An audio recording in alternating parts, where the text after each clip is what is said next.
दोस्तों कहते हैं कि अगर किसी रिश्ते को खत्म करना हो तो उसे उधार दे दो। पैसा ऐसी चीज है जो भाई को भाई से और जिगरी यार को दुश्मन बना देता है। हम सबकी जिंदगी में एक न एक ऐसा दोस्त या रिश्तेदार जरूर होता है जो हमसे पैसे तो बड़ी मिठास के साथ मांगता है, लेकिन लौटाने के नाम पर उसे सांप सूंघ जाता है। आज की कहानी मुल्ला नसीरुद्दीन के जीवन के एक ऐसे ही किस्से की है। यह बात उन दिनों की है जब मुल्ला नसीरुद्दीन की आर्थिक हालत ठीक ठाक थी। उनके पास 500 दीनार जमा थे जो उन्होंने अपनी पत्नी फातिमा से छिपा कर रखे थे। मुल्ला का एक दोस्त था रफीक। रफीक की जुबान पर इतनी मिठास थी कि वो करेले को भी शहद बताकर बेच सकता था। एक शाम रफीक रोता हुआ मुल्ला के घर आया। रफीक ने आंसू बहाते हुए कहा कि मुल्ला भाई, मैं बर्बाद हो गया। मेरी इज्जत नीलाम होने वाली है। मुल्ला ने घबराते हुए पूछा कि अरे क्या हुआ रफीक, सब खैरियत तो है? रफीक बोला कि क्या खैरियत मुल्ला भाई, मुझे एक व्यापार में घाटा हो गया है। अगर कल सुबह तक मैंने 500 दीनार का इंतजाम नहीं किया तो साहूकार मेरा घर नीलाम कर देगा। मेरे बीवी बच्चे सड़क पर आ जाएंगे। मुझे बस 1 महीने के लिए उधार चाहिए। अल्लाह की कसम, अगले महीने की पहली तारीख को तुम्हारे हाथ में पैसे रख दूंगा। मुल्ला का दिल पसीज गया। वैसे भी मुल्ला थोड़े भावुक इंसान थे। उन्होंने सोचा कि दोस्त की मदद करना सवाब का काम है। मुल्ला अंदर गए, अपनी जमा पूंजी निकाली और रफीक के हाथ में 500 दीनार रख दिए। रफीक के आंसुओं की जगह तुरंत मुस्कान आ गई। वह बोला कि मुल्ला भाई, तुम इंसान नहीं फरिश्ते हो। मैं यह एहसान जिंदगी भर नहीं भूलूंगा। रफीक सच कह रहा था। वो एहसान नहीं भूला, बस पैसा लौटाना भूल गया। 1 महीना बीता और मुल्ला को पैसों की जरूरत पड़ी। वे रफीक के घर गए। रफीक ने मुल्ला को देखते ही गले लगाया। रफीक बोला कि अरे मुल्ला भाई, आइए आइए, क्या चाय पिएंगे? मुल्ला ने कहा कि चाय नहीं रफीक, वो महीना पूरा हो गया। मेरे 500 दीनार चाहिए थे। रफीक ने माथा पीट लिया और कहा कि ओह हो मुल्ला भाई, क्या बताऊं। कल ही पैसे आए थे, लेकिन मेरी सासू माँ बीमार पड़ गईं। सारा पैसा हकीम ले गया। बस मुझे 1 हफ्ता और दे दो। कसम से अगले जुम्मे को पैसा पक्का दे दूंगा। मुल्ला मान गए। 1 हफ्ता बीता। मुल्ला फिर गए। रफीक घर पर नहीं मिला। उसकी बीवी ने कहा कि वो तो शहर से बाहर गए हैं, व्यापार के सिलसिले में। अगले महीने फिर गए तो रफीक ने कहा कि अरे यार, मेरा बटुआ चोरी हो गया। उसके अगले महीने कहा कि मैंने जिस घोड़े पर दांव लगाया था वो रेस हार गया। देखते ही देखते 6 महीने बीत गए। अब रफीक ने मुल्ला को देखकर रास्ता बदलना शुरू कर दिया। अगर मुल्ला बाजार में दिखते तो रफीक किसी दुकान में छिप जाता। अगर मुल्ला घर जाते तो अंदर से आवाज आती कि कह दो अब्बा घर पे नहीं हैं। मुल्ला को समझ आ गया कि उनका पैसा डूब चुका है। सीधी उंगली से घी नहीं निकलने वाला। मुल्ला की पत्नी फातिमा ने ताना मारा कि तुम तो हो ही भोले बाबा, लुटवा दिए न पैसे। अब जाओ, अगर पैसे लेकर नहीं आए तो घर में घुसने नहीं दूंगी। मुल्ला के स्वाभिमान को चोट लगी। उन्होंने अपनी पगड़ी ठीक की और बोले कि फातिमा, अब तुम देखना, मैं मुल्ला नसीरुद्दीन हूं। मैं उससे पैसे भी निकलवाऊंगा और उसे सबक भी सिखाऊंगा। मुल्ला ने रफीक पर नजर रखनी शुरू की। उन्होंने देखा कि रफीक भले ही मुल्ला को पैसे नहीं दे रहा, लेकिन वो ऐश की जिंदगी जी रहा है। शाम को कबाब खाए जा रहे हैं, नए कपड़े पहने जा रहे हैं। मुल्ला समझ गए कि रफीक के पास पैसा है, बस नीयत नहीं है। मुल्ला ने सोचा कि अगर मैं लड़ाई करूंगा तो वो मुकर जाएगा। गवाह कोई है नहीं, मुझे उसके दिमाग के साथ खेलना होगा। मुल्ला को पता चला कि रफीक को अपनी झूठी इज्जत बहुत प्यारी है। वो समाज में खुद को बहुत रईस और दानी दिखाता है। बस मुल्ला को उनकी कमजोरी मिल गई। अगले दिन सुबह सुबह मुल्ला ने एक बड़ा संदूक तैयार किया। उसमें अपने कपड़े, अपनी बीवी के कपड़े और घर का जरूरी सामान भर लिया। उन्होंने अपने गधे को तैयार किया। मुल्ला अपनी पत्नी और बच्चों के साथ एक जुलूस की तरह रफीक के घर पहुंच गए। समय था सुबह के नाश्ते का। रफीक अपने आंगन में बैठा गर्मागर्म परांठे और मलाई खा रहा था। तभी दरवाजे पर जोरदार दस्तक हुई। रफीक ने दरवाजा खोला और सामने मुल्ला का पूरा परिवार देखकर सन्न रह गया। रफीक ने हकलाते हुए पूछा कि मुल्ला भाई, भाभी जी, ये सब सामान के साथ यहाँ कैसे? मुल्ला ने जोर से रफीक को गले लगाया और रोने का नाटक करने लगे। मुल्ला बोले कि रफीक मेरे दोस्त, मैं बर्बाद हो गया, लुट गया मैं। रफीक ने घबराकर पूछा कि क्या हुआ? मुल्ला ने कहा कि यार, मेरे घर की छत गिर गई है और साहूकार ने मेरा बचा खुचा सामान जब्त कर लिया है। मेरे पास खाने को एक दाना नहीं है, रहने को छत नहीं है। फिर मुझे याद आया कि मेरा एक दोस्त है रफीक, जिसके पास मेरे 500 दीनार अमानत रखे हैं। रफीक का चेहरा पीला पड़ गया। वह बोला कि हाँ, लेकिन मेरे पास अभी नकद नहीं है। मुल्ला ने तुरंत कहा कि अरे मैं जानता हूं मेरे भाई, मैं पैसे मांगने थोड़ी आया हूं। मैं जानता हूं तू अभी तंगहाली में है, लेकिन तू मेरा दोस्त है। जब तक तू मेरे 500 दीनार नहीं लौटा देता, हम तेरे ही घर में रहेंगे। आखिर मेरा पैसा तेरे पास है तो मेरा हक बनता है कि मैं तेरे घर का खाना खाऊं। इससे पहले कि रफीक कुछ बोल पाता, मुल्ला ने बच्चों को इशारा किया कि चलो बच्चों, चाचा के घर को अपना ही घर समझो। वो देखो, चाचा गर्मागर्म परांठे खा रहे हैं, टूट पड़ो। मुल्ला के बच्चे, जो पहले से सिखाए हुए थे, हुर्रे चिल्लाते हुए आंगन में भागे और रफीक की थाली से परांठे उठाकर खाने लगे। मुल्ला ने रफीक के बिस्तर पर अपना संदूक रख दिया और गधे को रफीक के गुलाब के बगीचे में चरने के लिए छोड़ दिया। रफीक का मुंह खुला का खुला रह गया। दोपहर हो गई। रफीक ने सोचा था कि मुल्ला शाम तक चला जाएगा, लेकिन मुल्ला तो जम गए थे। दोपहर के खाने के वक्त रफीक की पत्नी ने सादी दाल रोटी बनाई। मुल्ला ने पहला कौर खाया और मुंह बनाया। मुल्ला बोले कि रफीक भाई, बुरा मत मानना, लेकिन दाल में तड़का नहीं है। देखो, मेरे जो 500 दीनार तुम्हारे पास हैं न, उसमें से 2 दीनार का इस्तेमाल करो और बाजार से बढ़िया मटन और घी मंगवाओ। आखिर मैं अपना ही पैसा खा रहा हूं। रफीक गुस्से में उबल रहा था, लेकिन वह मना नहीं कर सकता था, क्योंकि अगर वो कहता कि उसके पास पैसे नहीं हैं, तो मुल्ला कहते कोई बात नहीं, हम यहीं रुके हैं। और अगर वो कहता कि पैसे हैं, तो उसे उधार चुकाना पड़ता।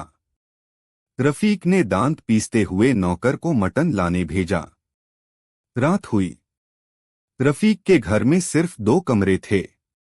मुल्ला ने कहा कि रफीक भाई, बच्चे और भाभी जी अंदर वाले कमरे में सोएंगे। मैं तुम्हारे साथ बाहर वाले कमरे में सोऊंगा। लेकिन मुझे खर्राटे लेने की आदत है और मुझे नींद में लात चलाने की बीमारी भी है। उस रात रफीक सो नहीं पाया। मुल्ला ने जानबूझकर पूरी रात इतनी जोर जोर से खर्राटे लिए कि पड़ोसी भी जाग गए। बीच बीच में मुल्ला नींद में चिल्लाते कि मेरा पैसा, चोर चोर। रफीक पूरी रात करवटें बदलता रहा। अगला दिन रफीक के लिए और भी भारी पड़ने वाला था। मुल्ला ने सुबह उठते ही रफीक के घर के बाहर चारपाई बिछा ली और गांव वालों को आवाज देने लगे, आओ आओ भाई, आज की चाय रफीक भाई की तरफ से। देखते ही देखते वहां 10 से 12 लोग जमा हो गए। रफीक को न चाहते हुए भी सबको चाय पिलानी पड़ी। मुल्ला ने भरी महफिल में कहना शुरू किया कि भाइयों, रफीक बहुत दिलदार आदमी है। इसने मेरे 500 दीनार अपने पास सुरक्षित रखे हैं ताकि मैं उन्हें खर्च न कर दूं। और अब यह उस पैसे के बदले मुझे और मेरे परिवार को शाही मेहमानवाजी दे रहा है। ऐसा दोस्त भगवान सबको दे। लोग रफीक की तारीफ करने लगे, लेकिन रफीक अंदर ही अंदर जल रहा था।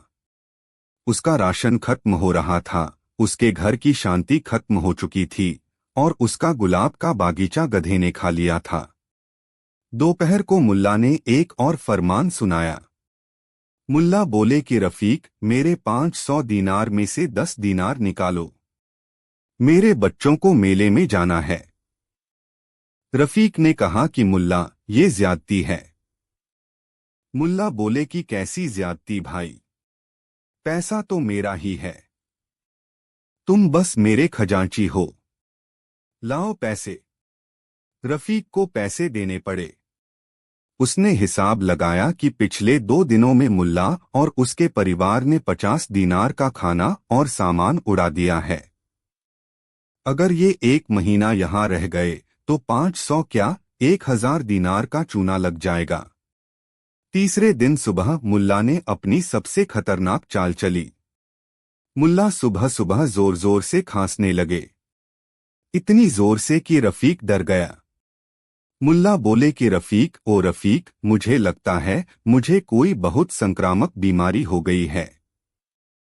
हकीम ने कहा था कि यह बीमारी छूने से और साथ रहने से फैलती है।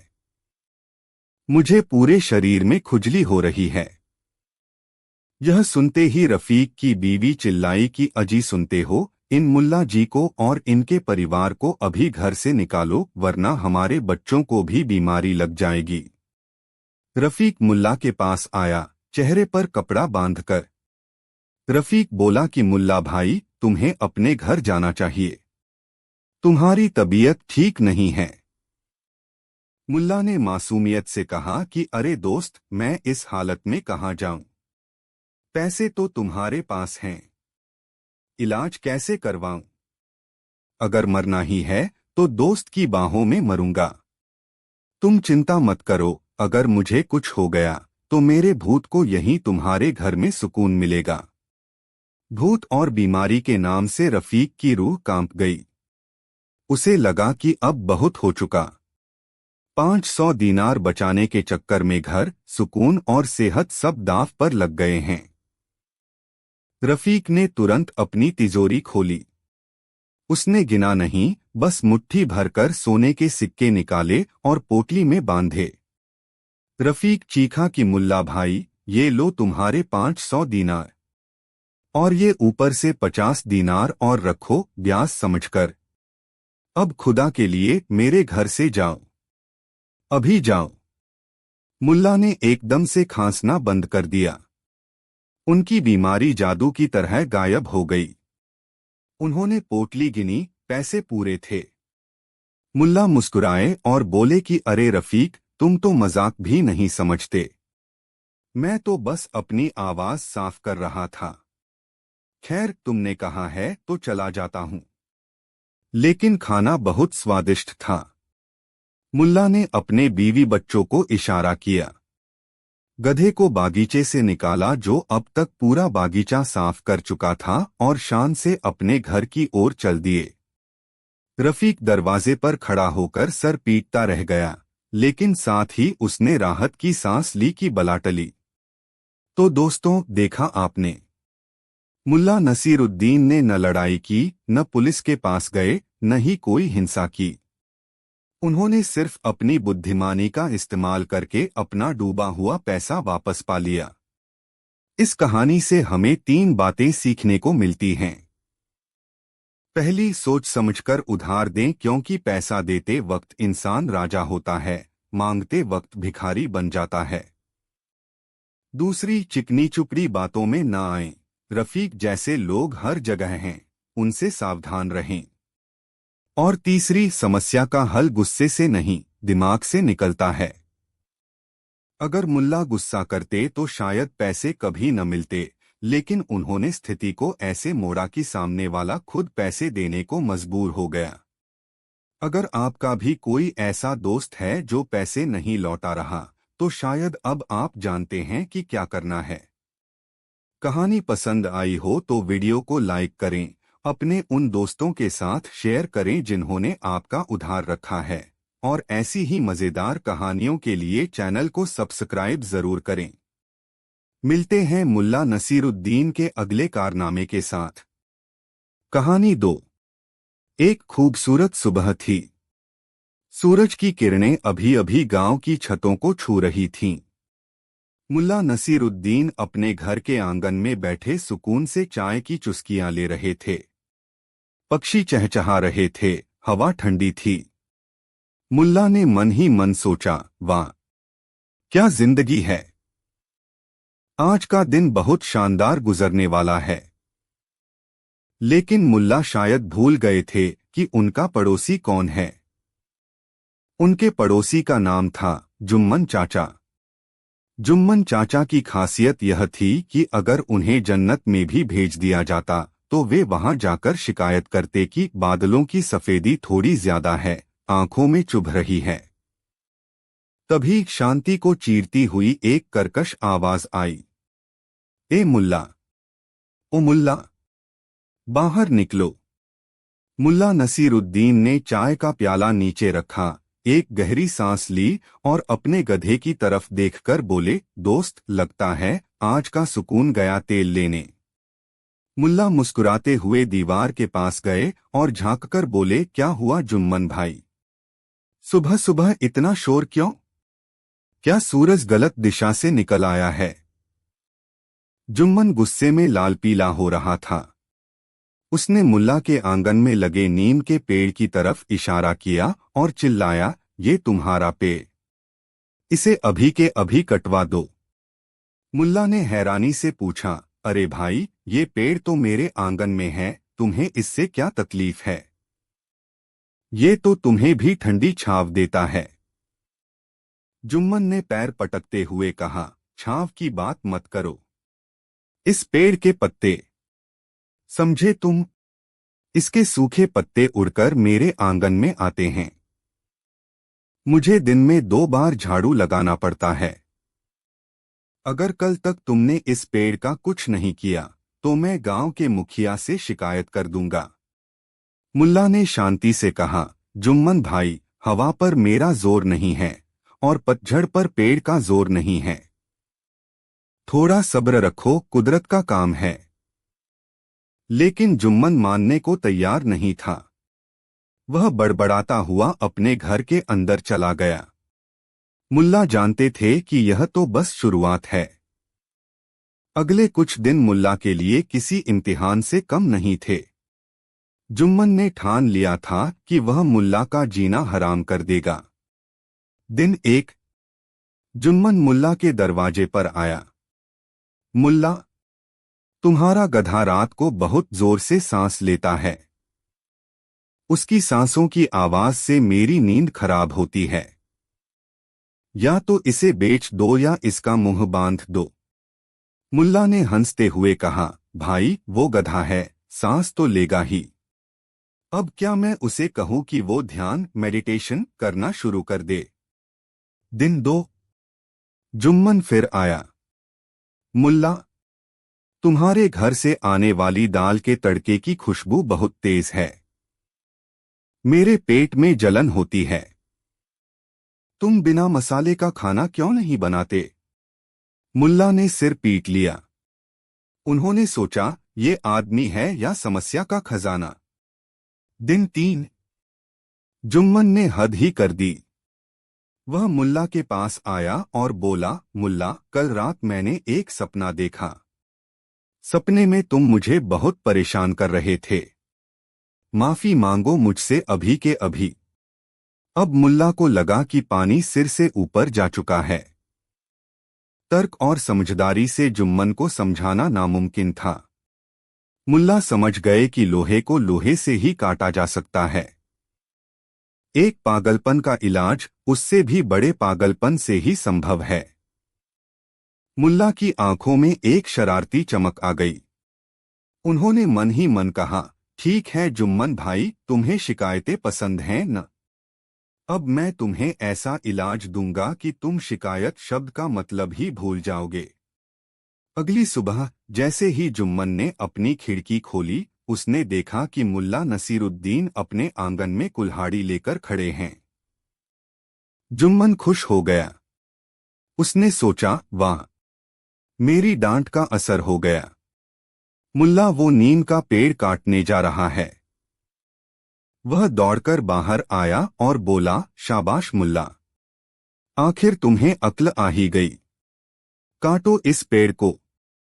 मुल्ला ने जुम्मन को देखा और बहुत ही विनम्रता से, लगभग झुकते हुए कहा, जुम्मन भाई, आप बिल्कुल सही थे। आपकी हर बात सही होती है। कल रात मैंने सोचा कि आप जैसे समझदार पड़ोसी को तकलीफ देना पाप है। इसलिए मैंने तय किया है कि सिर्फ पेड़ ही नहीं, मैं वो हर चीज हटा दूंगा जिससे आपको दिक्कत हो सकती है। जुम्मन गर्व से फूल गया। हाँ हाँ, ठीक है, शुरू करो। लेकिन मुल्ला ने पेड़ की जड़ पर वार नहीं किया।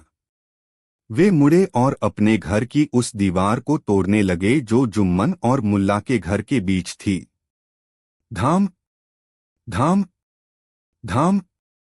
जुम्मन घबरा गया। अरे अरे मुल्ला, ये क्या कर रहे हो? दीवार क्यों तोड़ रहे हो? मुल्ला ने पसीना पोंछते हुए मासूमियत से कहा, जुम्मन भाई, आपने कहा था न कि पेड़ के पत्ते आपके घर आते हैं। वो इसलिए आते हैं क्योंकि ये दीवार हवा को रोकती है और भंवर बनाती है। अगर दीवार ही नहीं रहेगी तो हवा सीधी निकल जाएगी और पत्ते आपके आंगन में नहीं रुकेंगे। मैं यह सब आपकी सुविधा के लिए कर रहा हूं।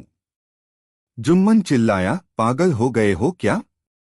दीवार गिर गई तो मेरा घर सड़क पर आ जाएगा। मेरी निजता, प्राइवेसी खत्म हो जाएगी। मुल्ला ने काम नहीं रोका। वे बोले, अरे निजता का क्या करेंगे भाई? पड़ोसी तो परिवार होते हैं। अब हम एक ही आंगन में रहेंगे। न दीवार होगी न शिकायत। जुम्मन ने जैसे तैसे मुल्ला के हाथ से कुल्हाड़ी छीनी और कहा, ठीक है, ठीक है, पेड़ रहने दो, दीवार मत तोड़ो। मुल्ला ने गंभीर होकर कहा, आप पक्का कह रहे हैं? बाद में मत कहना कि मुल्ला ने बात नहीं मानी। जुम्मन हांफते हुए बोला, हाँ भाई, पक्का। दर्शकों, आपको लगा होगा कि मुल्ला यहीं रुक गए। जी नहीं, मुल्ला नसीरुद्दीन जानते थे कि कुत्ते की दुम टेढ़ी की टेढ़ी रहती है। जुम्मन अभी डरा है, सुधरा नहीं है। 2 दिन बाद शाम को जुम्मन अपने चबूतरे पर बैठा हुक्का पी रहा था। तभी उसे मुल्ला के घर से अजीबोगरीब आवाजें आने लगीं। ऐसा लग रहा था जैसे कोई फटे हुए बांस से ढोल बजा रहा हो। ढेंचू ढेंचू, सा रे गा मा। जुम्मन कान दबाकर मुल्ला के घर पहुंचा। वहां का नजारा देखकर उसकी आंखें फटी रह गईं। मुल्ला अपने गधे के सामने हारमोनियम लेकर बैठे थे और गधे को सुर लगाने की कोशिश कर रहे थे। जुम्मन चिल्लाया, ये क्या तमाशा है मुल्ला? मुल्ला ने गधे को चुप कराया और बहुत ही आज्ञाकारी स्वर में बोले, जुम्मन भाई, आइए आइए, मैं आप ही का काम कर रहा हूं। मेरा काम? मैंने कब कहा गधे को गाना सिखाने को? मुल्ला बोले, याद है परसों आपने कहा था कि गधे की सांस लेने की आवाज आपको परेशान करती है। मैंने बहुत सोचा, गधा सांस लेना तो नहीं छोड़ सकता वरना मर जाएगा। तो मैंने सोचा कि क्यों न इसकी आवाज को सुरीला बना दिया जाए। अगर ये संगीत सीख लेगा तो जब यह सांस लेगा या रेंकेगा तो आपको शोर नहीं, संगीत सुनाई देगा। मैं इसे शास्त्रीय संगीत सिखा रहा हूँ।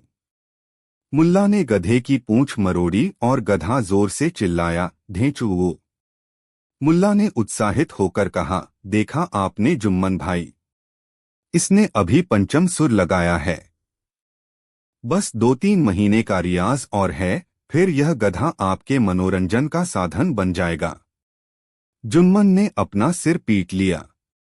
मुल्ला, खुदा के वास्ते रहम करो, मुझे इसका बेसुरा रेंकना मंजूर है, लेकिन ये हारमोनियम और तुम्हारी ट्रेनिंग मेरी जान ले लेगी। मुल्ला ने उदास होकर कहा, आप फिर बदल गए। मैं तो सिर्फ आपको खुश करना चाहता था। खैर, जैसा आप कहें। जुम्मन अब मुल्ला से डरने लगा था। लेकिन पुरानी आदतें इतनी आसानी से नहीं जाती। कुछ दिनों बाद जुम्मन को फिर खुजली हुई। इस बार उसने सोचा, मैं ऐसी शिकायत करूंगा जिसका मुल्ला कोई उल्टा मतलब न निकाल सके। वह मुल्ला के पास गया और बोला, मुल्ला, तुम्हारे घर के सामने जो कीचड़ है उसमें मच्छर पैदा हो रहे हैं और वो मच्छर मुझे काटते हैं। इसका इंतजाम करो। मुल्ला ने मुस्कुराते हुए कहा, बिल्कुल सही बात है जुम्मन भाई, आपकी शिकायत सर आंखों पर। मुल्ला अंदर गए और एक बहुत बड़ा भारी भरकम रजिस्टर, बही खाता और एक कलम लेकर आए। उन्होंने चश्मा पहना और एक मुनीम की तरह बैठ गए। मुल्ला, बताइए जुम्मन भाई, कितने मच्छर थे? जुम्मन, क्या मतलब? मुल्ला, मतलब यह कि मुझे शिकायत दर्ज करनी पड़ेगी न। मेरे नए नियम के अनुसार मैं हर शिकायत को लिखित में लूंगा ताकि उसका पक्का समाधान हो सके। बताइए, नर मच्छर थे या मादा? उन्होंने किस समय काटा? आपके शरीर के किस अंग पर काटा? और क्या आप उन मच्छरों को पहचान सकते हैं? जुम्मन झुंझला गया, अरे मुल्ला, मच्छर तो मच्छर होते हैं, मैं उन्हें कैसे पहचानूंगा? मुल्ला ने रजिस्टर बंद कर दिया और बोले, यही तो दिक्कत है जुम्मन भाई, बिना सबूत और बिना पहचान के मैं मुकदमा कैसे चलाऊं? आप एक काम कीजिए, अगली बार जब मच्छर काटे तो उसे पकड़ लीजिएगा और मेरे पास ले आइएगा। मैं उस मच्छर से पूछताछ करूंगा और उसे सख्त सजा दूंगा। हो सकता है उसे गांव से निकाल भी दूं। जुम्मन को समझ नहीं आ रहा था कि वो रोए या हंसे। उसने कहा, तुम मेरा मजाक उड़ा रहे हो? मुल्ला ने संजीदगी से कहा, बिल्कुल नहीं, मैं तो बस आपकी मदद करना चाहता हूँ। अच्छा सुनिए, मच्छर छोड़िए, आपकी कोई और शिकायत है? मेरे पास अभी समय है, मैं अगले 4 घंटे सिर्फ आपकी शिकायतें लिखने के लिए बैठा हूँ।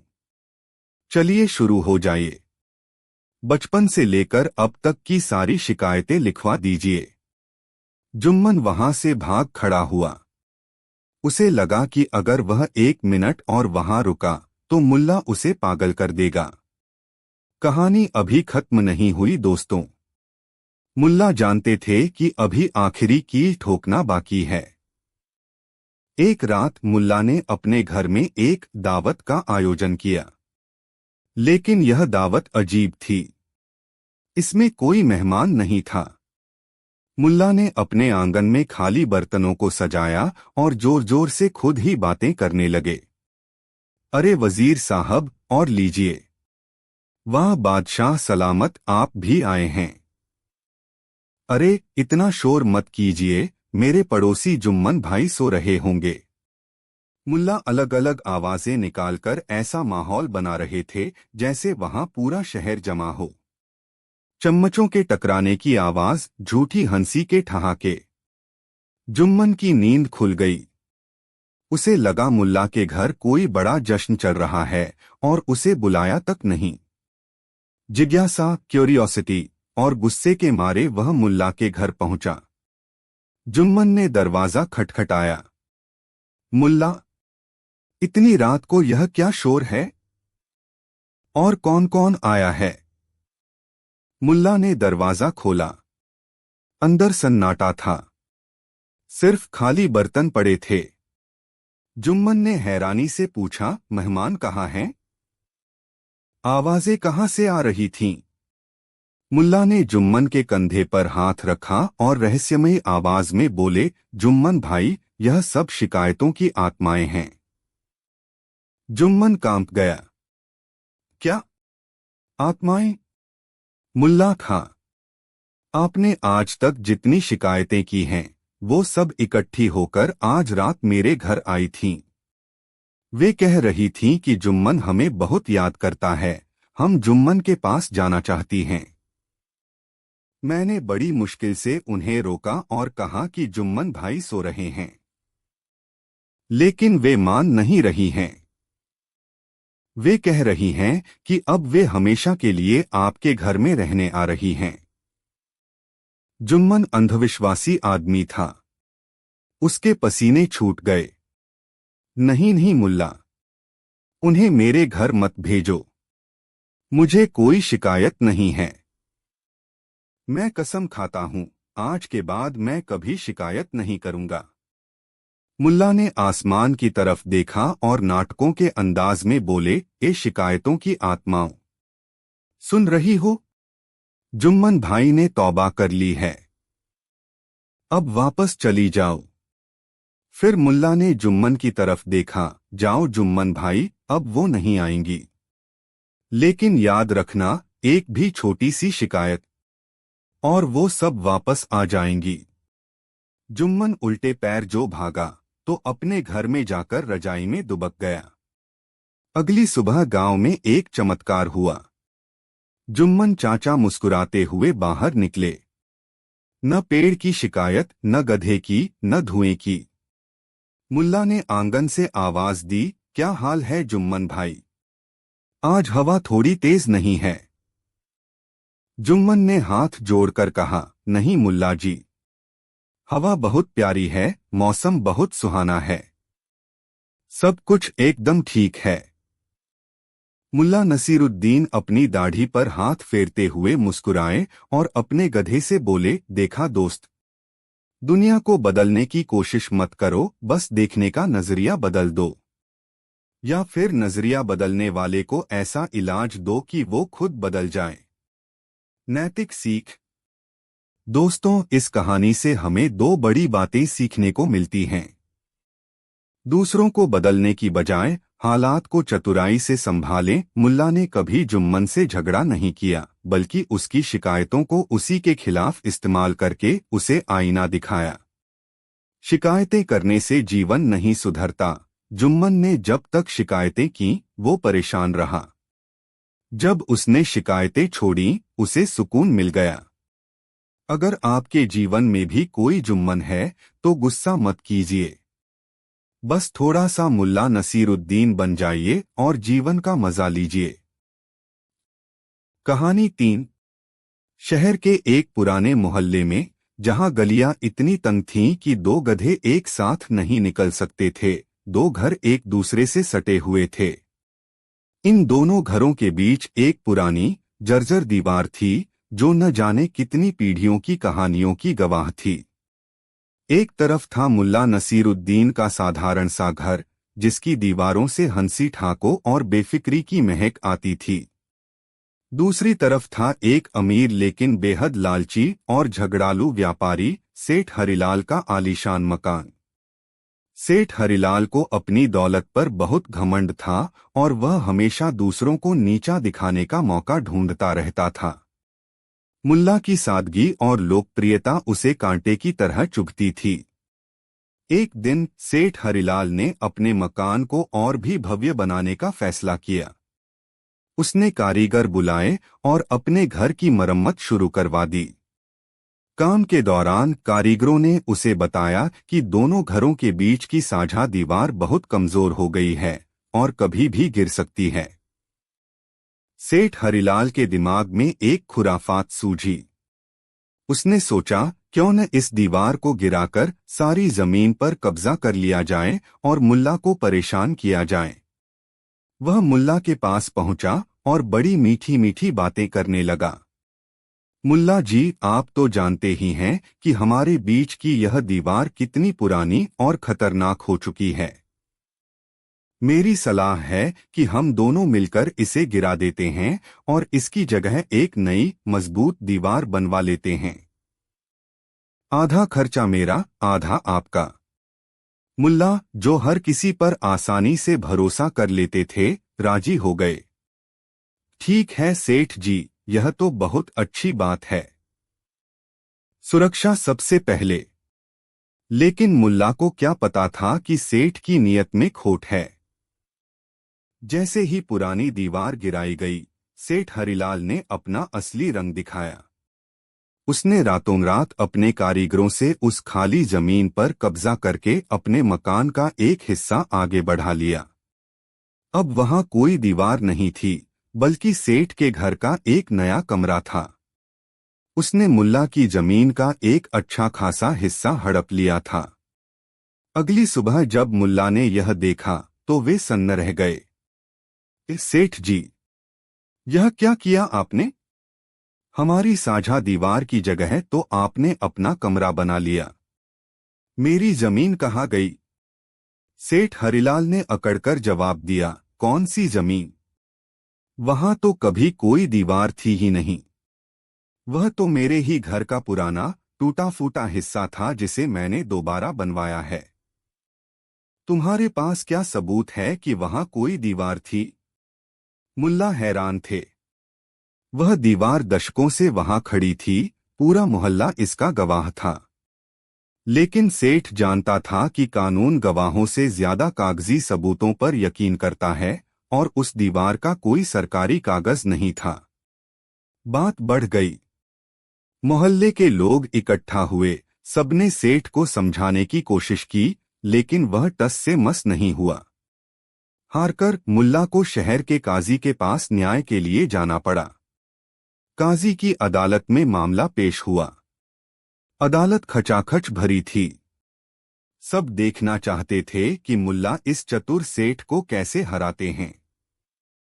सेठ हरिलाल ने शहर के सबसे महंगे और चालाक वकील को हायर्ड किया था। काजी ने मुल्ला से पूछा, नसीरुद्दीन, तुम्हारी क्या शिकायत है? मुल्ला ने पूरी कहानी बयान की। हुजूर, हम दोनों के बीच एक साझा दीवार थी, जिसे नई बनाने के बहाने सेठ ने गिरा दिया और मेरी जमीन पर कब्जा कर लिया। काजी ने सेठ हरिलाल से पूछा, क्या यह सच है? सेठ के वकील ने आगे बढ़कर कहा, जहांपनाह, यह सरासर झूठ है। मेरे मुवक्किल क्लाइंट ने अपनी ही जमीन पर निर्माण किया है। मुल्ला के पास इस बात का क्या सबूत है कि वहां कोई साझा दीवार थी? क्या इनके पास कोई सरकारी दस्तावेज, कोई नक्शा, कोई रजिस्ट्री है? मुल्ला के पास ऐसा कोई कागज नहीं था। उन्होंने कहा, हुजूर, पूरा मोहल्ला गवाह है। आप किसी से भी पूछ लीजिए। काजी ने कहा, गवाही सुनी जाएगी, लेकिन कानून की नजर में सबसे पहले दस्तावेजी सबूत देखे जाते हैं। सेठ का वकील मुस्कुराया। वह जानता था कि वह यह केस जीत रहा है। उसने एक के बाद एक कानूनी दलीलें पेश कीं। उसने साबित करने की कोशिश की कि मुल्ला सिर्फ लालच में आकर सेठ की संपत्ति का एक हिस्सा हड़पना चाहते हैं। अदालत में मौजूद लोग जो सच्चाई जानते थे, वे भी कुछ नहीं कर पा रहे थे। वे देख रहे थे कि कैसे सच उनकी आंखों के सामने हार रहा था। काजी भी एक ईमानदार व्यक्ति थे, लेकिन वे कानून के नियमों से बंधे हुए थे। उन्हें सबूतों के आधार पर फैसला सुनाना था, और सारे कागजी सबूत सेठ के पक्ष में थे। काजी ने मुल्ला से कहा, नसीरुद्दीन, मैं तुम्हारी परेशानी समझता हूँ, लेकिन बिना किसी ठोस सबूत के मैं तुम्हारे पक्ष में फैसला नहीं दे सकता। कानून सबूतों पर चलता है, भावनाओं पर नहीं।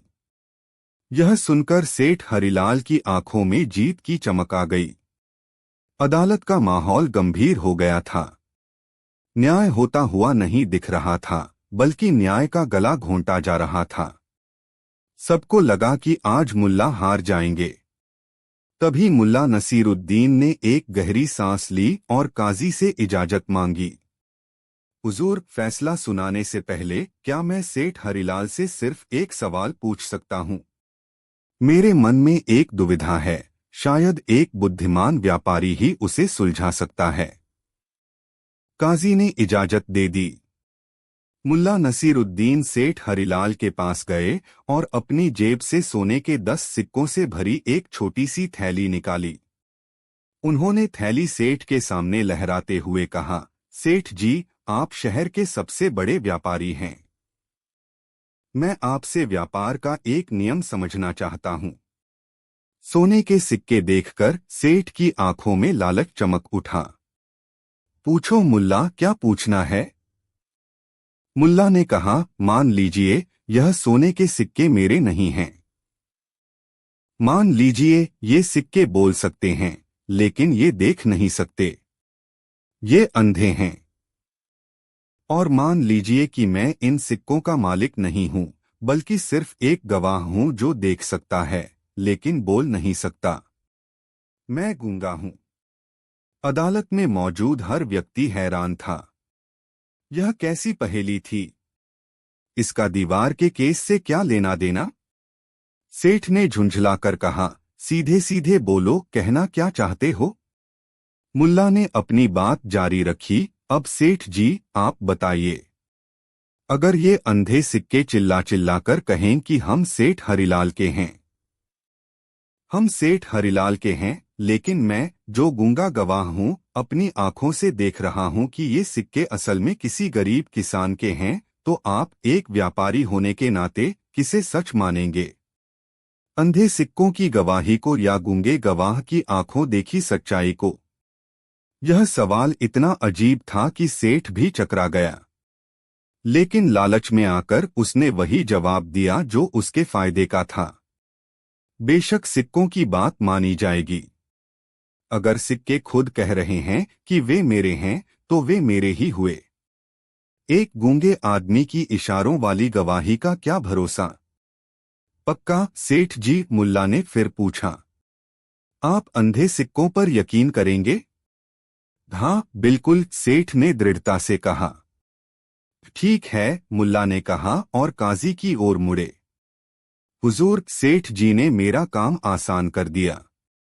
मुल्ला अपनी जगह वापस गए और जोर से बोले, अब मैं इस अदालत में अपना सबसे बड़ा गवाह पेश करना चाहता हूं। सब हैरान थे। कौन सा गवाह? मुल्ला अदालत के बाहर गए और कुछ ऐसा लेकर लौटे जिसे देखकर सबकी आंखें फटी की फटी रह गईं। मुल्ला उस पुरानी तोड़ी गई दीवार के कुछ बड़े बड़े पत्थर और ईंटें अपनी पीठ पर लाद कर ले आए थे। उन्होंने उन पत्थरों को काजी के सामने जमीन पर रख दिया। अदालत में हंसी का फव्वारा छूट पड़ा। सेठ का वकील बोला, हुजूर, यह आदमी पागल हो गया है। यह पत्थरों से गवाही दिलवाएगा? काजी ने भी गुस्से में कहा, नसीरुद्दीन, यह क्या तमाशा है? मुल्ला ने बड़ी गंभीरता से कहा, हुजूर, यह तमाशा नहीं, यह न्याय है। अभी अभी सेठ हरिलाल ने पूरी अदालत के सामने माना है कि अगर कोई चीज अंधी हो लेकिन बोल सकती हो तो उसकी गवाही मानी जाएगी। ये पत्थर, हुजूर, ये पत्थर अंधे हैं। ये देख नहीं सकते, लेकिन ये बोल सकते हैं। ये दशकों से मेरे और सेठ के घर के बीच खड़े थे। इन्होंने सब कुछ सुना है।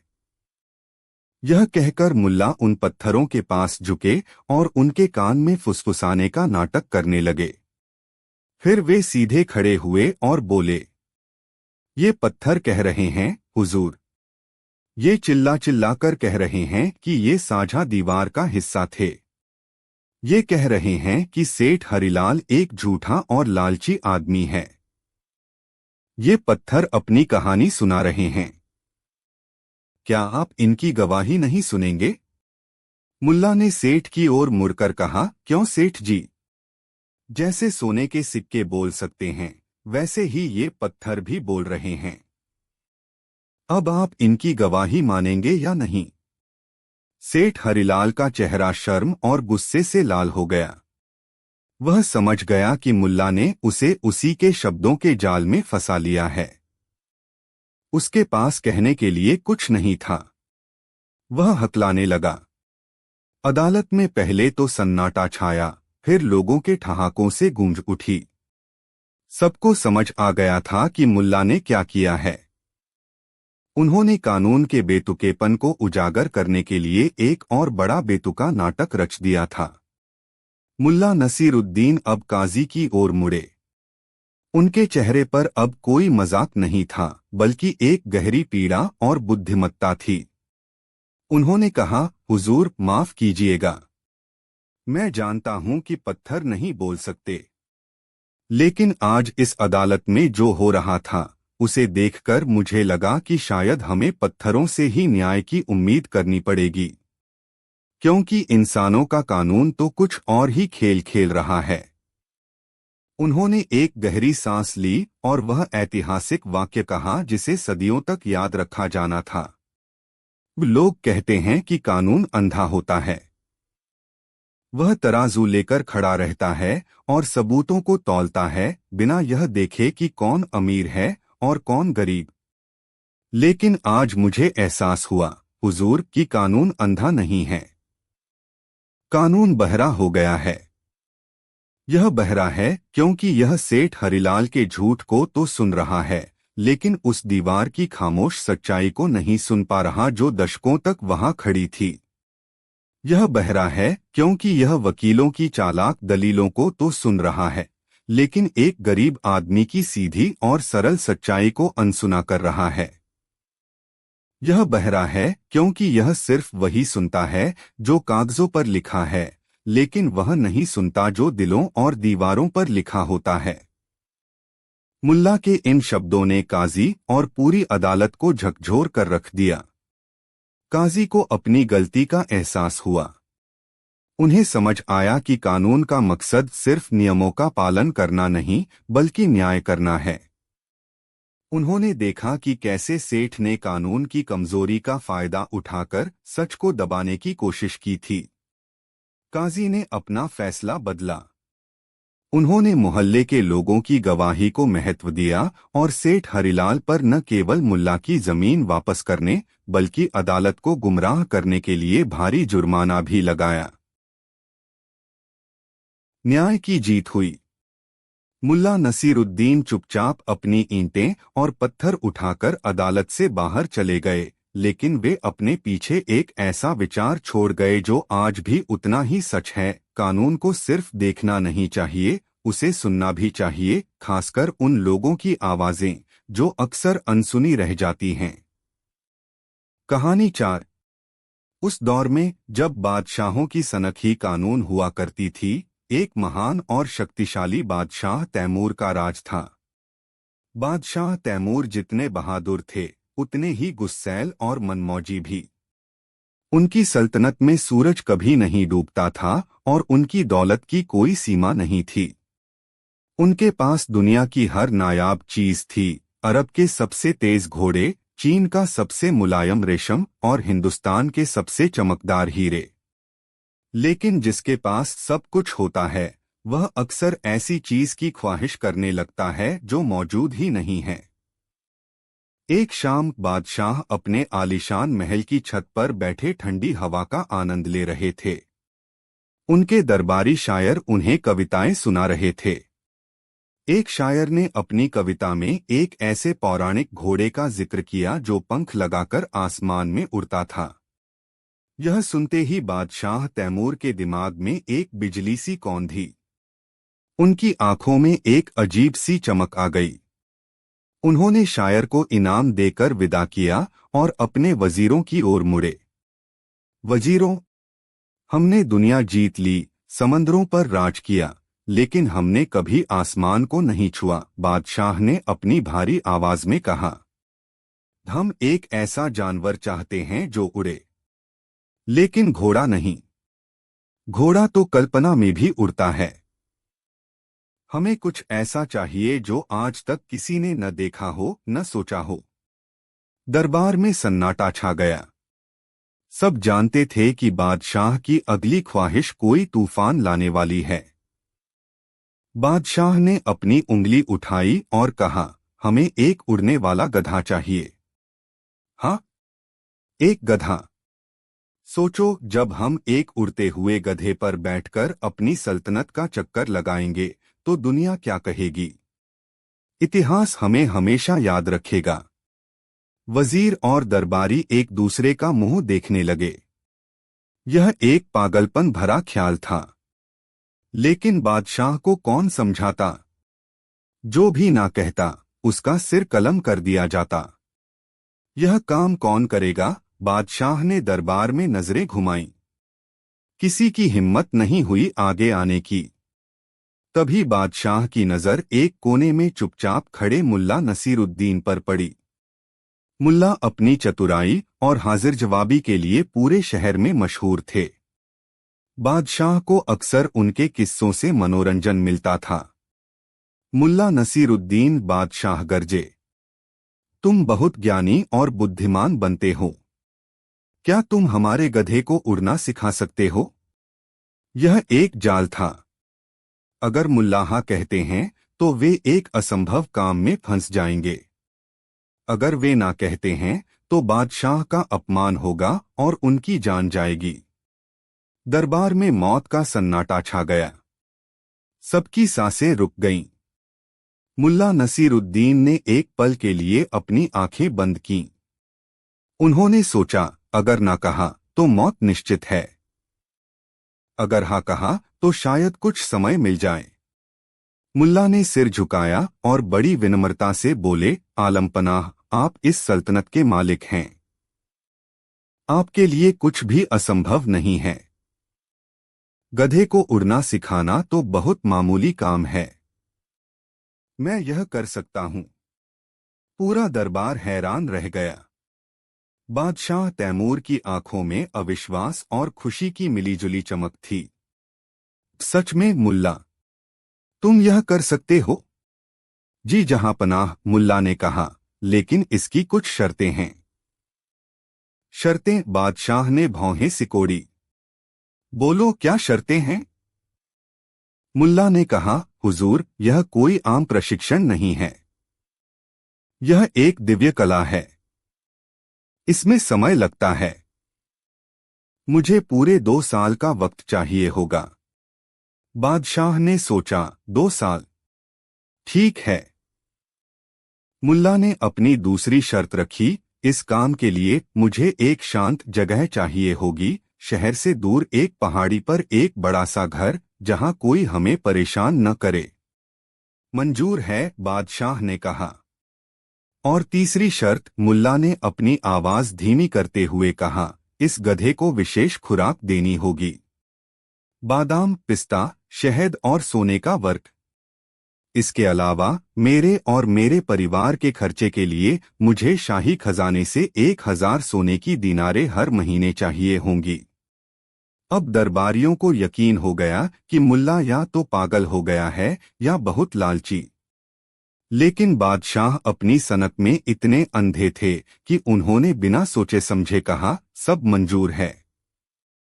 तुम्हें 2 साल, एक पहाड़ी पर घर और हर महीने 1000 दीनारें मिलेंगी। लेकिन याद रखना नसीरुद्दीन, अगर 2 साल बाद तुम्हारा गधा नहीं उड़ा तो तुम्हारा सिर तुम्हारे शरीर पर नहीं होगा। मुल्ला ने सिर झुकाया, जो हुक्म मेरे आका। मुल्ला नसीरुद्दीन शाही खजाने से सोने की थैलियां लेकर और अपने गधे के साथ खुशी खुशी घर लौट आए। जब मुल्ला घर पहुंचे और अपनी बेगम को पूरी कहानी सुनाई तो वह रोने लगी। हाय अल्लाह, यह आपने क्या किया? आपने अपनी मौत का सौदा कर लिया। क्या कोई गधा भी उड़ सकता है? 2 साल बाद हमारा क्या होगा? मुल्ला ने अपनी बेगम के आंसू पोंछे और उसे पास बिठाया। उन्होंने मुस्कुराते हुए कहा, भाग्यवान, तुम चिंता क्यों करती हो? इन 2 सालों में बहुत कुछ हो सकता है। मैंने मौत से 2 साल की मोहलत खरीदी है और साथ में शाही जिंदगी भी। लेकिन 2 साल बाद? बेगम ने सिसकते हुए पूछा। मुल्ला ने अपनी 4 उंगलियां दिखाते हुए कहा, देखो 4 संभावनाएं हैं। पहली हो सकता है इन 2 सालों में यह बूढ़ा बादशाह ही मर जाए, किस्सा खत्म, हम आजाद। दूसरी हो सकता है इन 2 सालों में मैं ही मर जाऊं, तब भी बादशाह मेरा कुछ नहीं बिगाड़ सकते। तीसरी, कौन जानता है, शायद यह गधा ही मर जाए, तब मैं बादशाह से कहूंगा कि हुजूर, आपका उड़ने वाला गधा बनने से पहले ही परलोक सिधार गया। और चौथी, सबसे मजेदार संभावना, मुल्ला ने अपनी आंखों में शरारत भरते हुए कहा, कौन जाने, शायद यह गधा सच में उड़ना सीख ही जाए। यह सुनकर बेगम की हंसी छूट गई। उन्हें समझ आ गया कि मुल्ला ने हार नहीं मानी है, बल्कि समय का एक लंबा खेल शुरू किया है। अगले ही दिन मुल्ला अपने परिवार और गधे के साथ शहर से दूर बादशाह के बनवाए आलीशान घर में रहने चले गए। वह जगह किसी जन्नत से कम नहीं थी। मुल्ला और उनका परिवार शाही खाना खाते, महंगे कपड़े पहनते और आराम की जिंदगी जीते। और गधे के तो सबसे ज्यादा मजे थे। उसे रोज बादाम और पिस्ता खिलाया जाता, उसकी मालिश होती। मुल्ला रोज उसे पहाड़ी की चोटी पर ले जाते, उसे बड़े बड़े पंख लगाकर दिखाते और घंटों उससे बातें करते। देखो दोस्त, मुल्ला गधे के कान में कहते, ऊपर देखो, वह नीला आसमान, एक दिन तुम्हें वहीं उड़ना है। गधा सिर्फ अपने कान फड़फड़ाता और वापस घास चरने लगता। शहर में अफवाहें उड़ने लगीं। कोई कहता कि मुल्ला ने कोई जादू सीख लिया है, कोई कहता कि उन्होंने जिन्न को काबू कर लिया है। बादशाह तक भी ये खबरें पहुंचतीं और उनका यकीन और पक्का हो जाता। वह हर महीने बिना नागा किए मुल्ला को सोने की दीनारें भेजते रहे। इस तरह देखते ही देखते 2 साल बीतने को आए। आखिरकार वह दिन आ ही गया। 2 साल पूरे हो चुके थे। बादशाह तैमूर ने पूरे शहर में ऐलान करवा दिया कि आज मुल्ला नसीरुद्दीन का गधा आसमान में उड़ेगा। उस पहाड़ी के नीचे एक विशाल मैदान में हजारों लोगों की भीड़ जमा हो गई। बादशाह खुद अपने सोने के सिंहासन पर विराजमान थे। उनके साथ उनके सारे वजीर और दरबारी थे। जल्लाद भी अपनी तेज धार वाली तलवार के साथ तैयार खड़ा था। माहौल में उत्साह भी था और खौफ भी। पहाड़ी की चोटी पर मुल्ला ने अपने गधे को सजाया था। उसे रेशमी कपड़े पहनाए गए थे और उसकी पीठ पर पक्षियों के पंखों से बने 2 बड़े से नकली पंख बांधे गए थे। मुल्ला ने अपने गधे के कान में फुसफुसाया, दोस्त, आज हमारी जिंदगी का सबसे बड़ा इम्तिहान है, बस तुम मेरा साथ देना। गधे ने हमेशा की तरह अपने कान फड़फड़ाए। मुल्ला गधे को लेकर धीरे धीरे पहाड़ी के किनारे पर बने एक ऊंचे चबूतरे पर आए। नीचे खड़ी भीड़ का शोर आसमान छू रहा था। बादशाह ने अपने सिपाही को इशारा किया। सिपाही ने चिल्लाकर कहा, मुल्ला नसीरुद्दीन। बादशाह सलामत आपको अपना वादा पूरा करने का हुक्म देते हैं।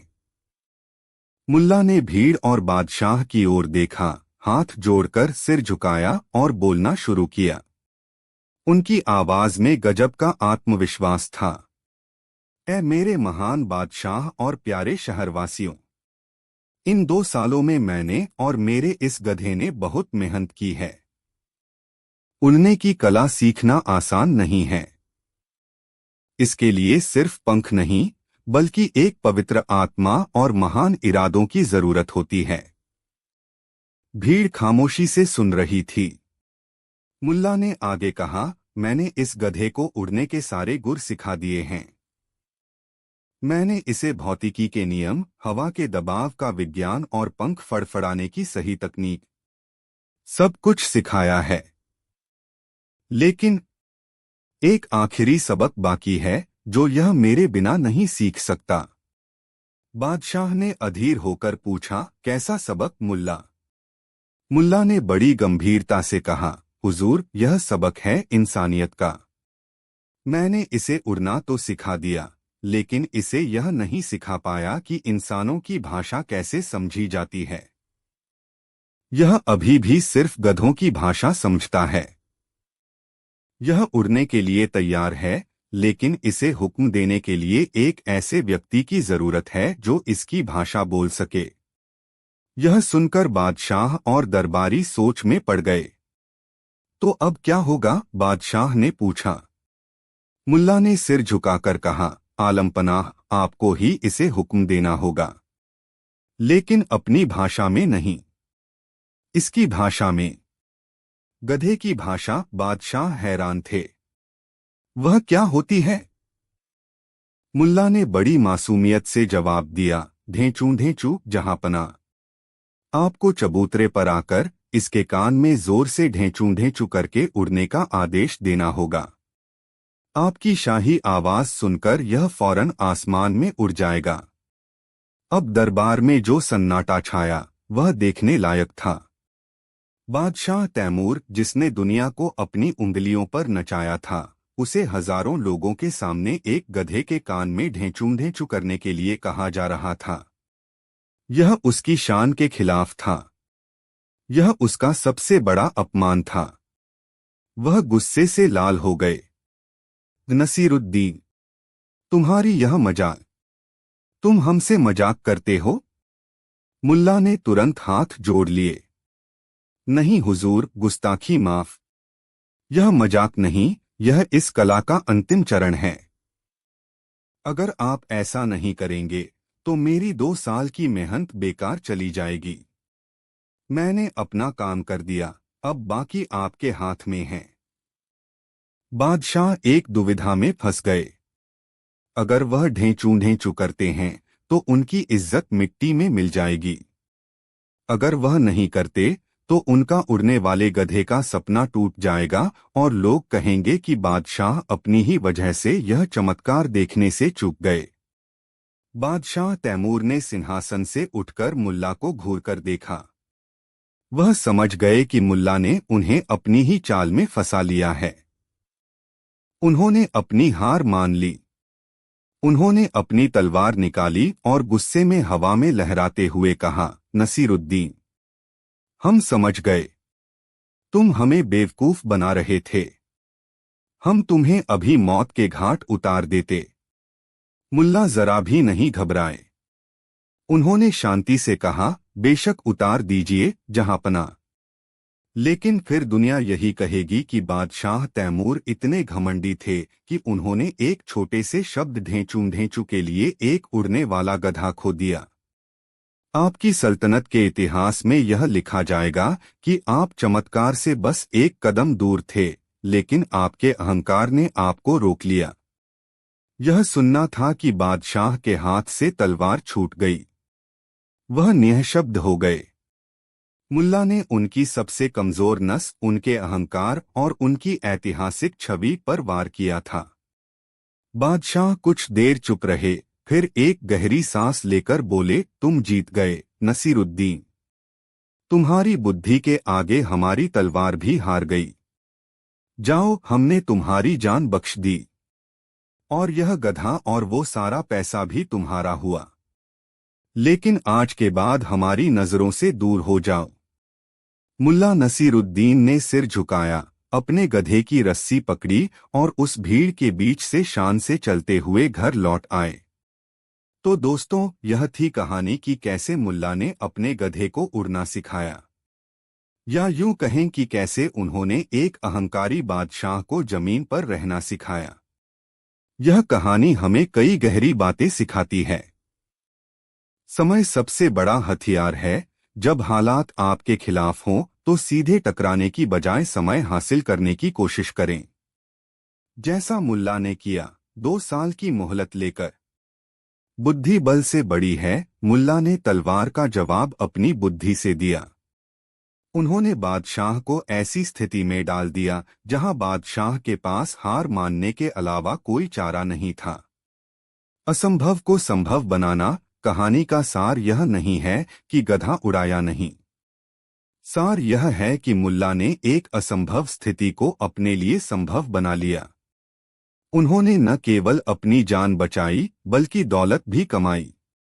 अहंकार इंसान का सबसे बड़ा दुश्मन है। बादशाह तैमूर अपनी सनक और अहंकार के कारण ही मुल्ला के जाल में फंसे। यह कहानी दिखाती है कि कैसे घमंड इंसान को अंधा बना देता है। मुल्ला ने गधे को उड़ना नहीं सिखाया, बल्कि उन्होंने हमें सिखाया कि सबसे मुश्किल परिस्थितियों से भी हाजिर जवाबी, धैर्य और सकारात्मक सोच के साथ कैसे निकला जा सकता है।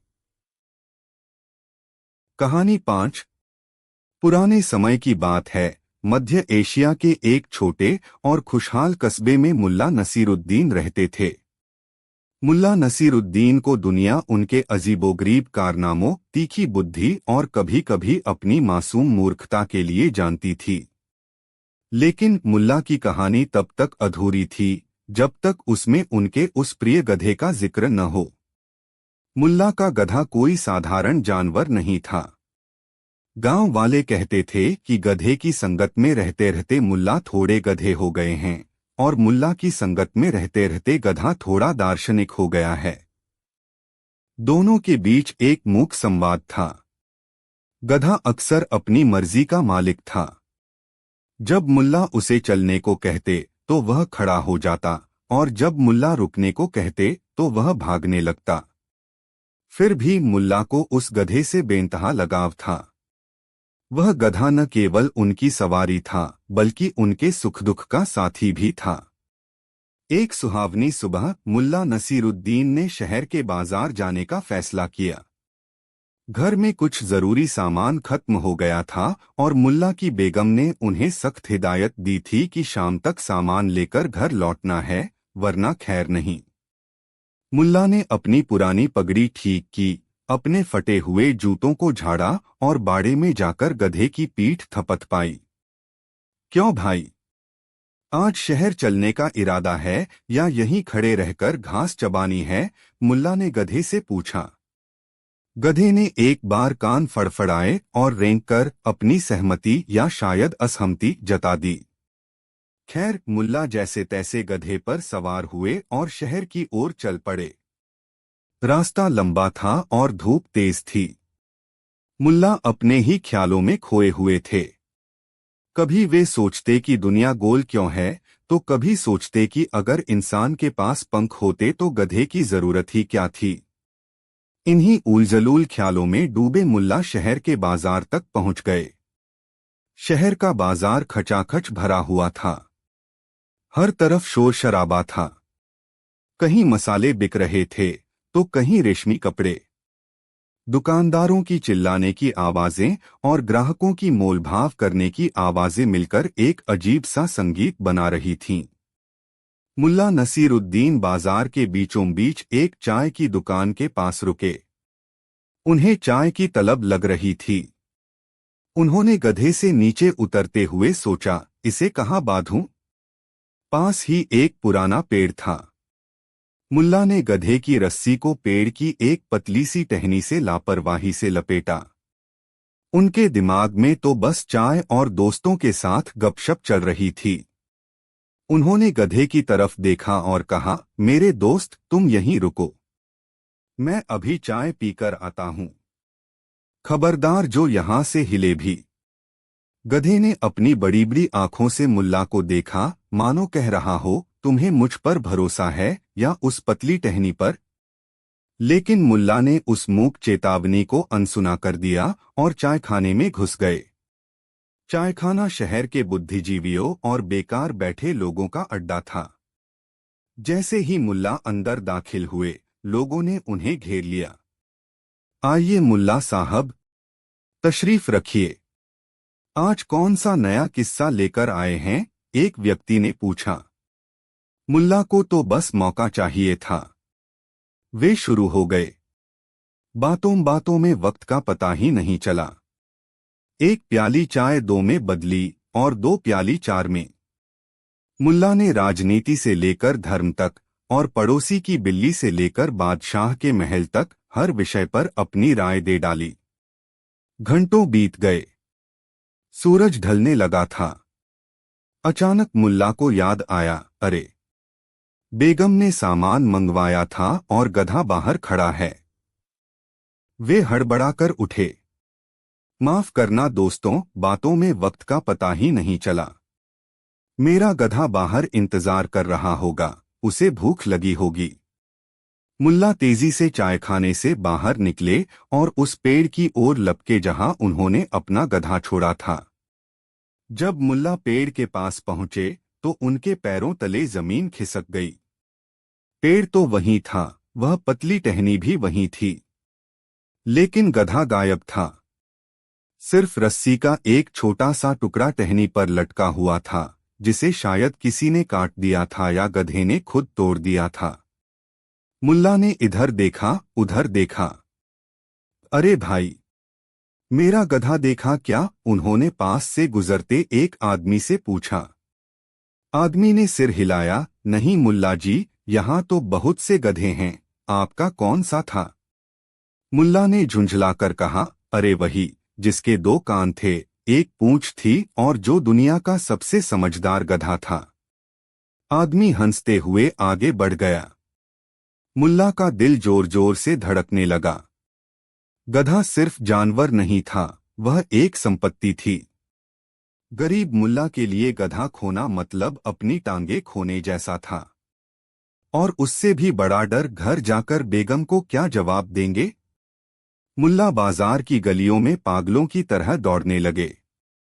मेरा गधा, मेरा प्यारा गधा, वे चिल्ला रहे थे।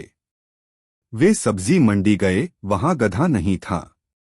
वे अनाज मंडी गए, वहां भी गधा नहीं था। उन्होंने हर उस जगह छान मारा जहां एक गधा जा सकता था, लेकिन गधे का कोई नामो निशान नहीं था। शाम गहराने लगी थी। बाजार की भीड़ छंटने लगी थी। मुल्ला हताश होकर उसी पेड़ के नीचे बैठ गए जहां उन्होंने गधे को बांधा था। वे पसीने से लथपथ थे और उनका चेहरा उतर गया था। गांव के कुछ लोग जो शहर आए हुए थे, मुल्ला को देखकर रुक गए। एक पड़ोसी, जिसका नाम करीम था, ने सहानुभूति जताते हुए कहा, मुल्ला, यह तो बहुत बुरा हुआ। तुम्हारा गधा चोरी हो गया। इस जमाने में चोरों का कोई धर्म नहीं होता। अब तुम घर कैसे जाओगे? और इतने पैसे कहां से लाओगे नया गधा खरीदने के लिए? दूसरे पड़ोसी ने कहा, मुल्ला, यह तुम्हारी ही लापरवाही है। तुमने उसे ठीक से बांधा नहीं होगा। अब रोने से क्या फायदा? मुल्ला चुपचाप बैठे रहे। उनके दिमाग में विचारों का तूफान चल रहा था। लोग उन्हें सांत्वना दे रहे थे, कुछ लोग उनकी लापरवाही पर हंस भी रहे थे। माहौल गमगीन था। सबको लगा कि मुल्ला अब फूट फूट कर रोएंगे या अपनी किस्मत को कोसेंगे। लेकिन तभी कुछ ऐसा हुआ जिसकी उम्मीद किसी को नहीं थी। पेड़ के नीचे बैठे मुल्ला नसीरुद्दीन अचानक खड़े हो गए।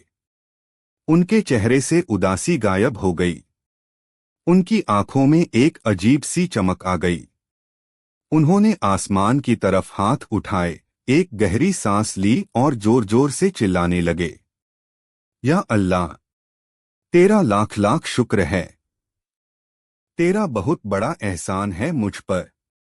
मैं कितना खुशनसीब हूं। वाह वाह, क्या बात है। मजा आ गया। वहां खड़े लोग सन्न रह गए। करीम ने अपनी आंखें मलते हुए सोचा कि शायद मुल्ला सदमे में पागल हो गए हैं। मुल्ला, तुम ठीक तो हो? करीम ने डरते डरते पूछा। तुम्हारा गधा चोरी हो गया है, तुम्हारी जमा पूंजी चली गई है और तुम खुदा का शुक्र अदा कर रहे हो।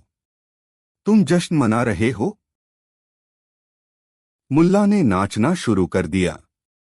वे गोल गोल घूम रहे थे और बार बार कह रहे थे, शुक्रिया ए मालिक, तूने मुझे बचा लिया। तूने मुझे बहुत बड़े नुकसान से बचा लिया।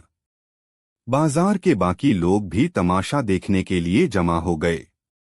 लगता है मुल्ला का दिमाग चल बसा है, भीड़ में से एक ने फुसफुसाया।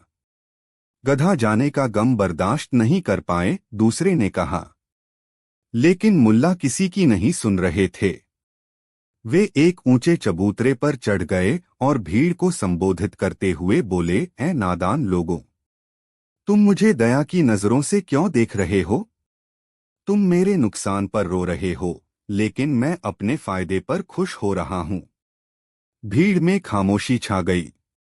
सबको लगा कि अब मुल्ला कोई बहुत गहरी बात कहने वाले हैं या फिर कोई बहुत बड़ी बेवकूफी। करीम ने झुंझलाकर पूछा, मुल्ला, पहेलियां मत बुझाओ। गधा खोने में तुम्हारा क्या फायदा है? यह तो सरासर नुकसान है। भाग 5, मुल्ला का तर्क और कहानी का रहस्य। मुल्ला नसीरुद्दीन मुस्कुराए। वह मुस्कान जो एक ज्ञानी की भी थी और एक मस्खरे की भी। उन्होंने भीड़ की आंखों में देखा और अपनी दाढ़ी पर हाथ फेरा। मुल्ला बोले, तुम लोग सिर्फ वही देख रहे हो जो खो गया है, लेकिन मैं वह देख रहा हूं जो बच गया है। क्या बच गया मुल्ला? भीड़ ने एक स्वर में पूछा। मुल्ला ने अपनी बात समझाई, जरा सोचो। अगर मैं उस वक्त उस गधे पर बैठा होता जब वह चोरी हुआ तो क्या होता? बोलो। लोग एक दूसरे का मुंह ताकने लगे। मुल्ला ने जोर से हंसते हुए कहा, अरे बेवकूफों, अगर मैं गधे पर बैठा होता तो गधे के साथ साथ मैं भी चोरी हो जाता, मैं भी खो जाता। चोर गधे के साथ मुझे भी ले जाते। मैं किसी अनजान देश में होता या शायद मुझे बेच दिया जाता।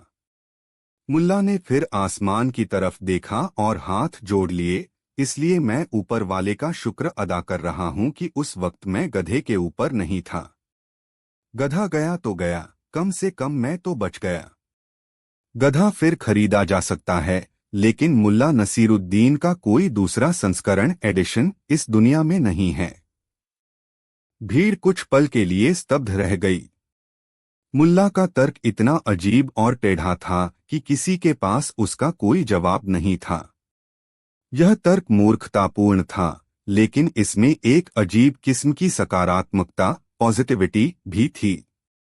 जहां लोग नुकसान का मातम मना रहे थे, मुल्ला ने उसी स्थिति में अपने बचे होने की खुशी ढूंढ ली थी। एक बुजुर्ग आदमी भीड़ से आगे आया और हंसते हुए बोला, मुल्ला, तुम्हारी बात में दम है या नहीं यह तो पता नहीं, लेकिन दुनिया को देखने का तुम्हारा नजरिया अगर हम सबको मिल जाए तो शायद दुख नाम की चीज ही दुनिया से मिट जाए। मुल्ला ने अपनी पगड़ी ठीक की, बिल्कुल सही। अब गधा तो गया, रोने से वापस तो आएगा नहीं। तो क्यों न इस बात की मिठाई खाई जाए कि मैं बच गया। यह कहकर मुल्ला ने जेब से बचे हुए कुछ सिक्के निकाले और सामने हलवाई की दुकान की तरफ बढ़ गए। पीछे खड़ी भीड़ अभी भी तय नहीं कर पा रही थी कि मुल्ला बहुत बड़े ज्ञानी हैं या बहुत बड़े पागल। कहानी यहीं खत्म नहीं होती।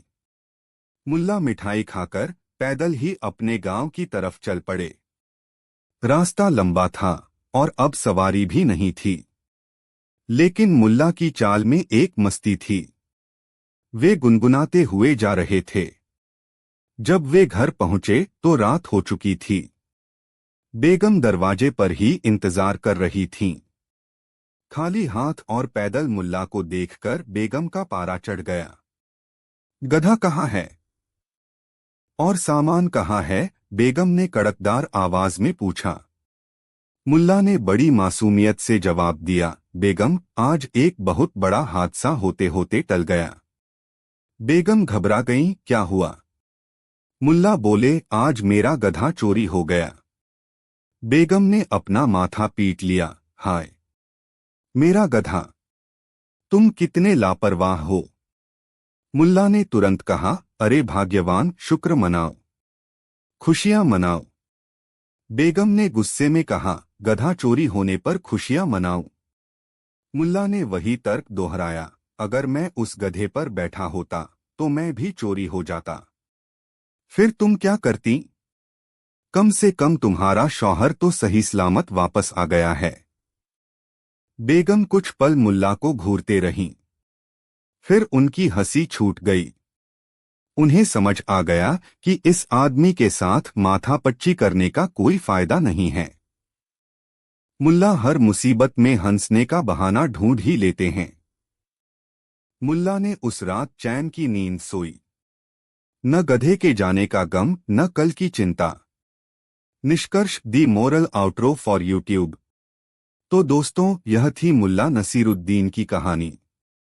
यह कहानी हमें हंसाती तो है ही, लेकिन साथ ही एक बहुत गहरा जीवन दर्शन भी सिखाती है। जीवन में अक्सर हम छोटी छोटी चीजों के खो जाने पर, असफलताओं पर या नुकसान पर रोते रहते हैं। हम वह देखते हैं जो हमारे हाथ से चला गया। लेकिन मुल्ला हमें सिखाते हैं कि नजरिया बदलो। जो गया सो गया, लेकिन जो बचा है वह उससे कहीं ज्यादा कीमती हो सकता है। मुल्ला का गधा खो गया, लेकिन उन्होंने अपनी खुद की मौजूदगी को सेलिब्रेट किया। यह attitude of gratitude, attitude of gratitude है। चाहे हालात कितने भी बुरे क्यों न हो, अगर आप जिंदा हैं, स्वस्थ हैं, तो आपके पास शुक्रगुजार होने की सबसे बड़ी वजह मौजूद है। मुल्ला का वह अजीब रिएक्शन असल में जीवन जीने की सबसे बड़ी कला है। हर हाल में खुश रहना और मुसीबत के मुंह पर हंस देना। वीडियो समाप्त करने के लिए सुझाव। अगर आपको मुल्ला की यह सकारात्मक सोच पसंद आई हो तो कमेंट में शुक्रिया जरूर लिखें और वीडियो को लाइक करें। ऐसी ही और प्रेरणादायक कहानियों के लिए हमारे चैनल को सब्सक्राइब करें। कहानी 6। उस पुराने शहर की धूल भरी गलियों में, जहां इतिहास की गंध हर दीवार से आती थी, दो घर अगल-बगल थे, लेकिन उन घरों में रहने वाले दो लोग दो अलग-अलग दुनियाओं के वासी थे। एक घर था मुल्ला नसीरुद्दीन का, सादा, थोड़ा अस्तव्यस्त, जिसकी दीवारों पर हंसी और संतोष की परतें जमी थीं। दूसरा घर था कासिम का, बड़ा, आलीशान, जिसकी ऊंची दीवारें उसके घमंड और दौलत का मौन प्रदर्शन करती थीं। मुल्ला नसीरुद्दीन, जैसा कि हम सब जानते हैं, एक फकीराना तबीयत के आदमी थे। उनकी सबसे बड़ी दौलत थी उनकी हाजिर जवाबी, उनकी बेफिक्री और उनका वफादार गधा। यह गधा सिर्फ एक जानवर नहीं था, बल्कि मुल्ला का हमराज था। मुल्ला उससे बातें करते, अपनी परेशानियां सुनाते और कभी-कभी तो उससे सलाह भी मांग लेते थे। गधा भी अपनी भाषा में कान हिलाकर, रेंककर या अड़ियलपन दिखाकर जवाब देता था। दोनों की जोड़ी पूरे शहर में मशहूर थी। वहीं दूसरी ओर कासिम एक अमीर लेकिन कंजूस और झगड़ालू किस्म का आदमी था। उसे अपनी दौलत पर बहुत घमंड था। उसकी हर चीज कीमती थी और वह चाहता था कि दुनिया उसकी हर चीज की तारीफ करे। उसकी शान, उसकी इज्जत, उसकी दौलत, यही उसकी दुनिया थी। और इस दुनिया का सबसे चमकता सितारा थी उसकी शाही पगड़ी। यह कोई आम पगड़ी नहीं थी। इसे तुर्किस्तान के सबसे माहिर कारीगर ने बनाया था। मखमल के कपड़े पर सोने के तारों से की गई कढ़ाई, जिसमें छोटे छोटे मोती जड़े थे। कासिम उसे सिर्फ खास मौकों पर पहनता था और बाकी समय उसे संदूक में ताला लगाकर रखता था। वह पगड़ी उसकी पहचान थी, उसकी अमीरी का सबसे बड़ा सबूत। एक दिन कासिम के घर एक बड़ी दावत थी। उसने अपनी शाही पगड़ी निकाली। दावत के बाद पगड़ी पर थोड़ा सा शरबत गिर गया था। कासिम ने सोचा, इसे संदूक में रखने से पहले थोड़ी हवा लगा दूं ताकि नमी से खराब न हो। उसने एक बड़ी गलती कर दी। उसने पगड़ी को अपने आंगन में, दोनों घरों के बीच बनी नीची चारदीवारी पर सूखने के लिए रख दिया। उसे लगा कि इतनी कीमती चीज को कौन छुएगा। वह अंदर जाकर आराम करने लगा, इस बात से बेखबर कि बाहर एक हादसा उसका इंतजार कर रहा है। मुल्ला का गधा, जो दिन भर काम करके थक गया था, आंगन में खुला चर रहा था। उसे घास के अलावा कुछ नया चखने का मन हुआ। घूमते घूमते उसकी नजर चारदीवारी पर रखी उस रंगबिरंगी, नरम और रेशमी चीज पर पड़ी। गधे की नजर में वह कोई शाही पगड़ी नहीं थी, बल्कि एक स्वादिष्ट चबाने लायक विदेशी घास का टुकड़ा था। गधे ने पहले उसे सूंघा, फिर अपनी जीभ से चखा। उसे स्वाद पसंद आया और फिर उसने उस शाही पगड़ी का वही हश्र किया जो वह किसी स्वादिष्ट पौधे का करता। उसने उसे चबाना शुरू कर दिया। सोने के तार उसके दांतों में फंसे, मोती बिखर गए और मखमल का कपड़ा लार से लथपथ होकर तार तार हो गया। अपना नाश्ता खत्म करके गधा संतुष्ट होकर एक कोने में जाकर सो गया। कुछ घंटे बाद जब कासिम अपनी पगड़ी उठाने बाहर आया तो जो मंजर उसने देखा उससे उसके पैरों तले जमीन खिसक गई। उसकी शान, उसका गौरव, उसकी शाही पगड़ी अब एक गीला, चबाया हुआ, बर्बाद कपड़े का टुकड़ा बन चुकी थी। नहीं, कासिम की चीख पूरे मोहल्ले में गूंज उठी। उसकी आंखों में खून उतर आया। यह किसने किया? किसकी हिम्मत हुई मेरी पगड़ी को हाथ लगाने की? उसकी नजर पास ही जुगाली करते हुए मुल्ला के गधे पर पड़ी। गधे के मुंह के कोने पर सोने का एक धागा चिपका हुआ था। बस सबूत मिल गया था। कासिम के लिए अपराधी साफ था। वह आगबूला होकर हाथ में पगड़ी का बचा खुचा टुकड़ा लेकर मुल्ला के दरवाजे पर पहुंचा और दरवाजा पीटना शुरू कर दिया। नसीरुद्दीन, ओ नसीरुद्दीन, बाहर निकलो। आज या तो तुम रहोगे या तुम्हारा यह मनहूस गधा। मुल्ला, जो गहरी नींद में सो रहे थे, हड़बड़ाकर उठे। क्या हुआ कासिम भाई?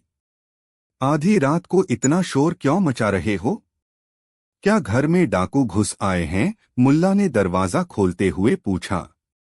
कासिम ने वह चबाया हुआ कपड़ा मुल्ला के मुंह पर फेंकते हुए कहा, डाकू से भी बदतर है तुम्हारा जानवर। देखो देखो, इसने मेरी शाही पगड़ी का क्या हाल कर दिया। इसकी कीमत जानते हो? तुम्हारे जैसे 10 गधे खरीद सकता हूं मैं इसकी कीमत में। मुल्ला ने उस चीथड़े को उठाया, उसे गौर से देखा और बड़ी शांति से बोले, अरे कासिम भाई, यह तो वाकई बहुत बुरा हुआ।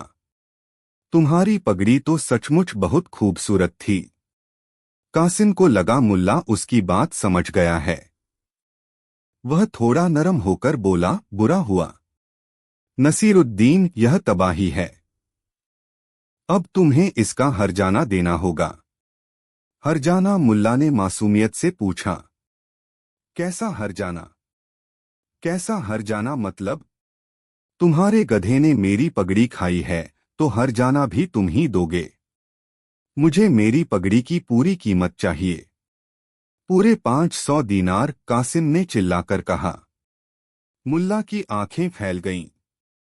500 दीनार?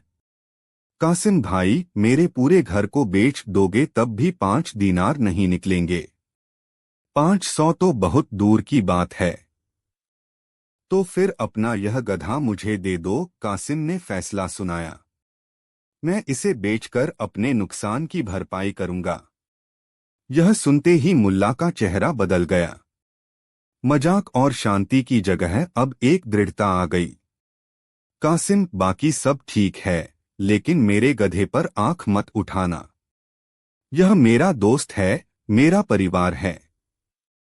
मैं इसे तुम्हें नहीं दे सकता। लड़ाई अब पगड़ी से हटकर गधे पर आ गई थी। कासिम अपनी शान के लिए लड़ रहा था और मुल्ला अपने दोस्त के लिए। बात इतनी बढ़ गई कि मोहल्ले के लोग इकट्ठा हो गए।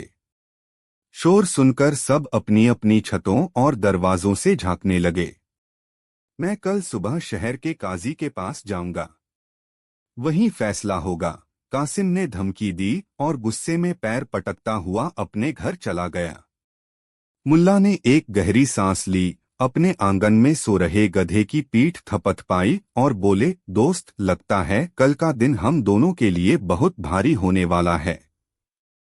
अगली सुबह शहर के सबसे बड़े काजी की अदालत लोगों से खचाखच भरी हुई थी। यह खबर पूरे शहर में आग की तरह फैल गई थी कि मुल्ला नसीरुद्दीन और उनके पड़ोसी कासिम के बीच एक गधे को लेकर मुकदमा होने वाला है। लोग मुल्ला की चतुराई और कासिम के गुस्से का तमाशा देखने के लिए जमा हुए थे। कासिम सबसे आगे खड़ा था, हाथ में अपनी बर्बाद पगड़ी का सबूत लिए हुए। उसका चेहरा गुस्से से लाल था। मुल्ला नसीरुद्दीन एक कोने में शांत खड़े थे। उनके साथ उनका गधा भी था, जिसे वह रस्सी से पकड़कर अदालत के अंदर ले आए थे।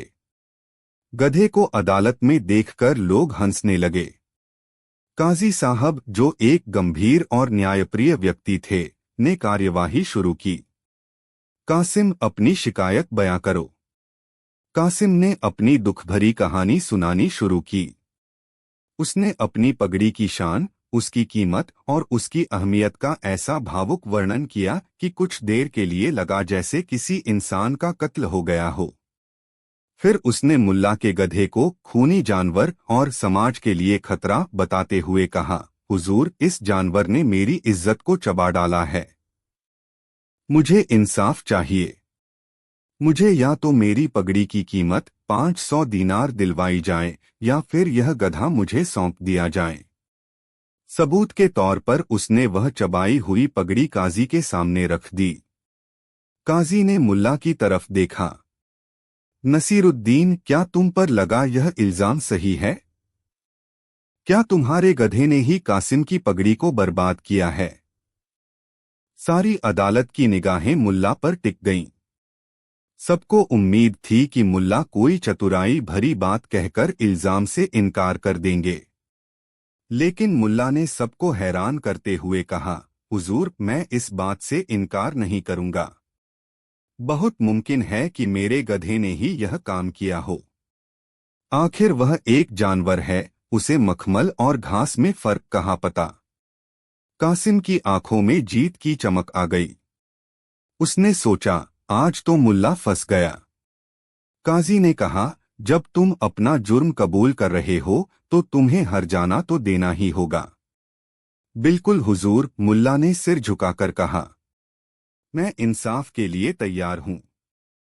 लेकिन इंसाफ करने से पहले क्या आप इस मामले के असली अपराधी से सीधे सवाल नहीं करना चाहेंगे? काजी हैरान हो गए। असली अपराधी? वह कौन है? मुल्ला ने अपने गधे की रस्सी को आगे खींचते हुए कहा, यह हुजूर। जुर्म इसने किया है तो सजा भी इसी को मिलनी चाहिए। आप इसी से पूछिए कि इसने ऐसा क्यों किया। अदालत में ठहाकों का शोर गूंज उठा। लोग हंसते हंसते लोटपोट हो गए। काजी ने भी अपनी हंसी मुश्किल से रोकी। नसीरुद्दीन, यह क्या मजाक है? क्या तुम पागल हो गए हो?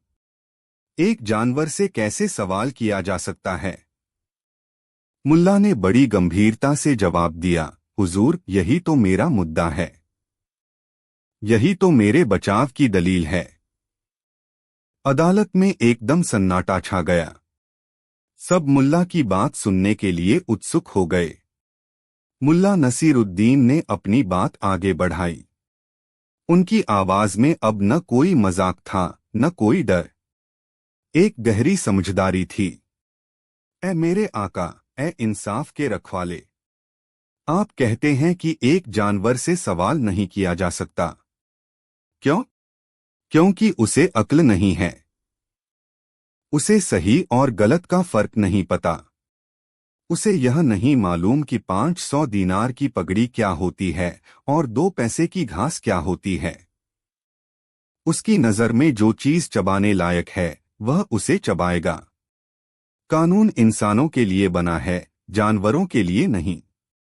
आप एक जानवर को चोरी या संपत्ति को नुकसान पहुंचाने के लिए सजा कैसे दे सकते हैं जब वह संपत्ति का मतलब ही नहीं समझता?